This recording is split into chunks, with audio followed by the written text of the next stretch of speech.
Wait, no, I feel like a news reporter. Hello. Right. I'm your host, V, an Aries mom juggling dental tools and real estate deals. And I'm your co-host, C.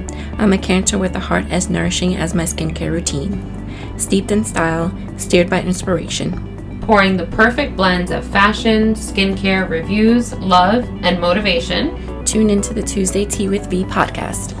Don't forget to subscribe and leave us some love. Hola, mi gente. Welcome back to some tea. Tuesday tea. I was going to say tea on Tuesday, but it's Thursday. Cheers. Today's Thursday. I don't know what day it is. We thought it was Friday, but it's Thursday. I had a busy weekend week. Sure did. From Thursday to today. I'm still trying to collect my brain here. Yeah. But as always, before we even get into our episode today, please don't forget to subscribe. We've gotten a couple more subscribers from our last episode, so that was nice. And leave some comments. We still have that. Also, the giveaway video that we have to do. Yes. We're a little slacking, but we'll get there. Yeah. We'll get it together, we promise. We keep saying that. And then, just leave some love, leave some comments, leave some hate, whatever floats your boat. Doesn't really affect us either way. So, say whatever's on your mind. But today, our episode is going to be, as we're still sticking to the love topic, long distance love. I've never been in a long distance relationship. I was going to say, what consists of long distance? Like an hour away, like Philly? No, that longer, like California? Yeah, I would say like if you have to travel to see the person, like drive, like fly, then that's considered long distance. But because even if it's like 4 hours, that's really not. To me, that's long distance. That's not long. I guess because, like we said before with our love language episode, my love language is quality time. And for someone, if you can't provide that. Exactly. You live too far. Yeah, I wouldn't be able to do. First of all, I wouldn't even be able to do a long distance type of thing just because, you're not there to have, and for some people, hey, it works. And some people are like, it's perfectly fine. I can stay loyal and committed and in love with this person that I don't see for long periods of time. Now, if you were in a relationship with someone and then let's say something comes up to where they had to go somewhere for X amount of time, that's different. Of course, that's doable because you're already in the committed relationship with the person and, you're with them. So that's totally, I think that's the only scenario where for me, it would be doable. Same. But to like fall in love with someone and then say, okay, like we're together. Already long distance and try to build a relationship. Yeah. For me, it wouldn't work. No, definitely not. But there are situations, like what are some situations where like school, somebody has to leave for school. That would be a situation or a scenario where it would be long distance, a job. Or sometimes people, like I've even heard of people like going away on vacation, like to Italy or wherever, and then they meet someone and they wind up getting into a relationship with that person. Sometimes just traveling, you meet someone and you can't help who you're attracted to or who you like, right? So naturally that would, and it would be something where it would come down to, can you have a relationship with someone who or even so someone that's already married in a relationship and they have to leave to go take care of a parent and they're going to be, away for X amount of time but you're already in a committed relationship because you're either together or married, or I've heard that before too, where, you're married and your parents get older. And some people's parents live far away and then have to go take care of their parents. Or military, any type of, Army, Navy, anything of that sort. They would have to definitely be away. That's the most common one. Yeah. Military. Yeah. So I guess, I don't know. Obviously, thank goodness, I think now it's easier to have a long distance relationship because there's video calling. Remember back in the day, even in our time. Yes, letters. Can you imagine only calls. Being able to, or flying, out to see the person? But phone calls, I guess, spending a majority of your time. Yeah, but a lot of the time, especially if you're in the military, they did more letters because they didn't have that phone call time. So things that you would have to take into account when you're in a long distance relationship. Different time zones. Okay. Like, that's crazy because times when you're up, depending on where they are, if it is a different country, they're sleeping. So imagine you have to find the time to communicate. Now, if it is something like California, obviously it's far because it's across the country, but the time zone difference is nothing too drastic. It's 3 hours. So you can still find good, proper times to communicate with each other. I think that's the biggest one. Also, you have to take in consideration trust. Mm-hmm. Yeah, I have that on here. Trust and jealousy. Yeah. When someone's away and you don't communicate that much because your time difference or your job work hours are different and you're not getting that communication time, and to find out, what's going on in that person's life, things start to get confusing. Mm-hmm. And then jealousy sets in and trust issues set in. So that's another thing too that for me, I think will be like a problem. Yeah. Well, for me, it would be like out of sight, out of mind. Yeah. That's so terrible. But I mean, I wouldn't do that though. I wouldn't be in a relationship. Like I can't. I give people credit that can do that. Mm-hmm. Like, I don't know how they make it work. No. And it's pretty common. A lot of people do it. Yeah. Because like you said, with social media, you meet so many people on social media. They DM you or whatever. That's another thing. Now it's whatever so easy. Way they contact you, you don't know where they're at, but you still want to try and get to know them and talk to them because there's something about the person or whatever, and you end up getting a friendship with this person, and you like this person. You would hope you will want it to be a relationship, but then you find out that they don't live close or actually too far away. And then also with living far away, you have to think about, do you have the means to travel. Mm-hmm. Back and forth, or to make it work, or to try to make it work? Like, to see somebody once every month or once every other, it's not enough. Yeah. And then also, I guess, once you guys are like in that committed stage, I would say you do have to talk about your future to see who's going. I mean, unless you're planning on doing that forever, which would be crazy, who is going to move where? I mean, as far as like job goes, like who has the one that you can easily up and relocate and still have a career or job depending on what you do. Like, that's another thing that would have to be considered when getting serious with someone that's far. And usually I feel like when that happens, I would say middle ground, because it's not fair. Like, if I'm going to move to where you're at, you have all the friends and the family and the upper hand, and you're not going to move where I'm at because you're going to feel lonely or feel the same way. Yeah, that's what I had that as one of the like downfalls of it, is the trust and jealousy, handling the insecurity and trying to build trust without even being near each other. But then also that was it too, the loneliness and the emotional strain, because like when someone's closer, you have them, you should be able to depend on them as far as like that when you're having a bad day or just being able to vent, and it's harder when they're away. Exactly. I would think. And then also when someone's here, that it's hard to make a connection over the phone. It's hard to make a connection through letters, through FaceTime, through text. You need that. You have, like I've said before, like people's energy. Yeah. You have to be around them enough. Once a month. It's not, because people can put on a mask easily. You need that. You need to be able to see them in their environment.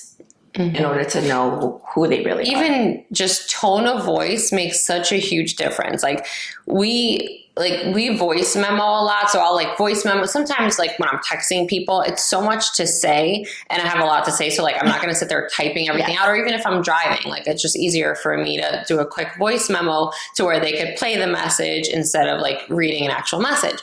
So a lot of people will do that, like, back and forth, and tone of voice makes such a difference. I remember there were like a couple messages where sometimes if I'm at work, like I can't listen to the message. So now it's like the new thing where it like transcribes it for you. Yes. So you can read it instead of listening to it. But when I read the messages, I was just like, oh, I was kind of like douchey or like, what are they saying? Yeah. And then when I play it back, like I actually listen to it later, I'm like, oh no, they weren't like a dick about it at all. They were being rude. It makes such a difference. And that made me realize like, wow, tone of voice like really says everything. Because I feel like just through texting or typing or writing, you can't tell. You're going to pick it up the way you want to like perceive it. It really makes a difference. And like, I feel like the connection is deeper and stronger when you're there with the person. You know, you get to like show that physical affection or, you know, and how they're responding to it. Like the vibe and energy is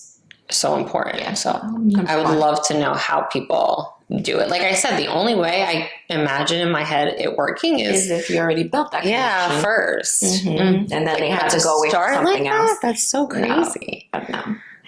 I wouldn't be able to I'd be like right away. I'd be like, all right, who's relocating? We got to do this. Like if I felt that strongly about someone that lived so far away, what would be some tips for making it work? Like how could a person make it work? For me, I wouldn't even know what tips to give, because for me, I don't think it would work. It would work maybe for the beginning. Yeah, a little bit. The talking part in the beginning, but after a while, it'll just you feel it slowly fall apart because you don't have all the things that you need to make the relationship work. Yeah. The one thing I put was effective communication, like scheduling calls, making sure that you're taking that time out to make time for that person, just as if they would be there, you know, because obviously you're not going to see them, but those text messages or video calls, you know, FaceTime or whatever, that's going to be pretty important in your relationship. So making sure you like schedule the calls and have effective communication, because that's really like all you're banking on at that point is communication. Just transparency. Like even though you guys are far from each other, you still should be setting boundaries as to whatever your relationship consists of, but you want to make sure those boundaries are still in place and being transparent and honest with each other. I feel like you should always be honest with someone regardless, but it's even more, you need to enforce that more and be more open with each other when you're far, because you're going to have to build that trust, like really build it from, I don't know, it's a harder place to start from. That's another thing. You're not going to have that intimacy and affection. Oh, no. So you're going to have to schedule virtual date ideas, you know, I guess both go pick up sushi. Like I do that with one of our best friends that lives in Florida. Like we'll go grab like snacks, or we'll do like charcuterie, and then we'll get wine, and we'll literally have like a virtual like date together where we both are drinking our wine, eating our snacks. And we've done that where one time we were on like a FaceTime call for like 6-7 hours. I mean, one year we even spent our New Year's like together that way. So it's definitely doable. But that's different. I feel it's different in a friendship than in a relationship, because in a relationship you do need those intimate times. You know, that is another way of connecting, and once a month or once every other month is not enough. With a friendship, I feel like just as long as you're good with, like you and our other best friend, as long as you're good with the communication part of it, then your friendship will last forever. But with a relationship, there's too much more to it. Yeah. But if you're doing it, that's an idea, like to have, I guess, one of the things you can try to make it work. Like if you're, or even if, like we said, if the person is going somewhere, in order to keep that alive while they're gone, plan, like still take out that time for the other person, even though it's not time physically with them. That's as close as it's going to get, is seeing their face through a screen. Yeah, it definitely could work if it's if you're already built a relationship and they're just going away for a little while, but you know exactly when they're going to come back. And then when they come back, they're going to be home. Then that'll definitely work. Keeping, doing all these little tips and tricks to, keep your relationship happy. Yeah. And then gifts, sending the other person gifts, like to surprise them. You still want to be able to surprise them, let them know you're thinking of them, especially when they don't expect it or don't even know, for them to get something sent to them from you. Like that would, of course, that's going to make them feel special. Because you got to remember too, when you see them and you're going on dates, right, you bring them flowers, you do all these romantic things where you're not seeing them. So still provide them with those special moments by even if you're not there. Yeah, that's another thing I had on here was using your time apart for like personal interests, hobbies, just growing yourself. I mean, it depends why you guys are apart or, you know, what the situation is, but just using that time wisely. And then also making sure the other person knows about it, like inviting them into the things that interest you and sharing about those experiences and things that you're doing with the other person, just so that they feel like they're a part of your world, even though they're so far away. But that's something that's you should do even when they're here. Plan ahead. Don't wait and then say, okay, you know, we'll figure it out. Make sure those visits are always planned ahead. Like as soon as you have one visit with the person and you're back and you guys are really strongly about being together, then you want to already have your next visit planned or how you guys are going to be able to see each other. Yeah, and right now in this type of economy, planning visits is kind of hard because everything's so expensive. Flights are expensive. Well, that's something you have to take into consideration if you're with someone. Yeah, like if you can't if you can't afford to travel back and forth, then that's probably something you'd have to consider. It's just too expensive right now to have a long distance relationship. I know. Yeah, like I said, it's not something that I would do.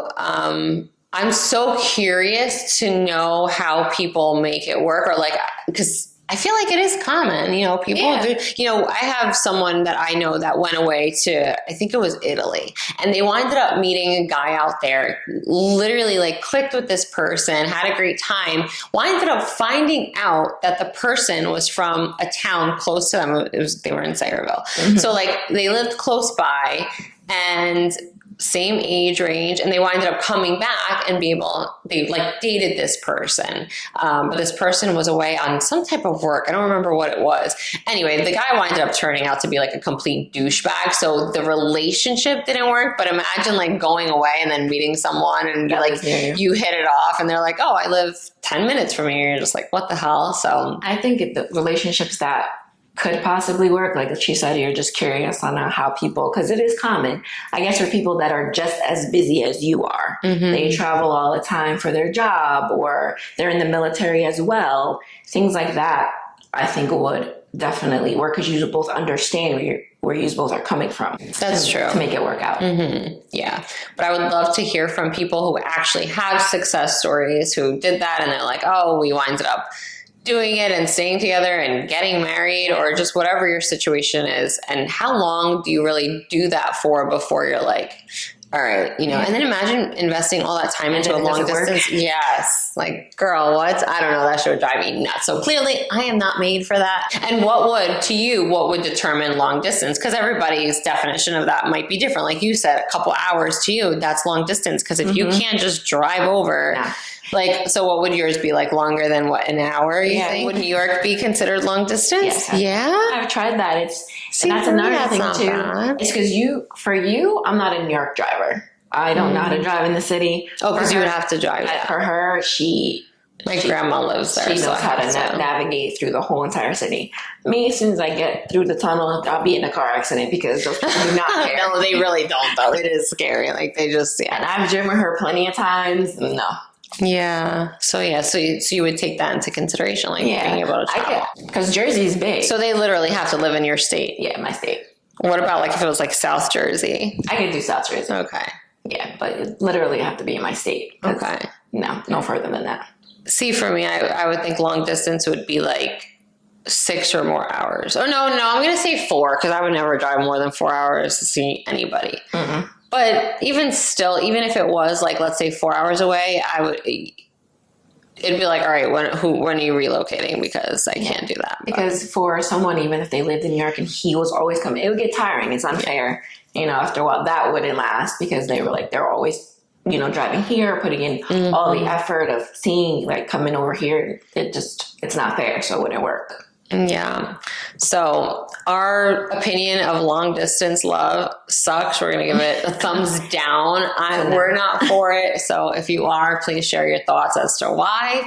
But yeah, I just figured it was something to talk about. And it was kind of like perfect timing for me to talk about something like that. So I just, my opinion is like, no, yeah. And if you do meet someone long distance, have fun with it and enjoy it and whatever, as long as you guys are on the same page as to what you're expecting from each other or what you want out of that relationship, no matter what it is, then that's all that matters. Always just be open and honest with the other person about what your expectations are and what you're giving or putting into that relationship. We'll catch you soon. We're going to try to get something uploaded sooner than our usual bi-weekly episodes, but just in case, we'll see you in 2 weeks. Salud. That's going to be Memorial Day weekend as well. That's right. Enjoy your Memorial. Yes. Have a wonderful Memorial Day weekend. Stay safe, everybody. Yes. Be safe and take care, everyone. Bye. Bye.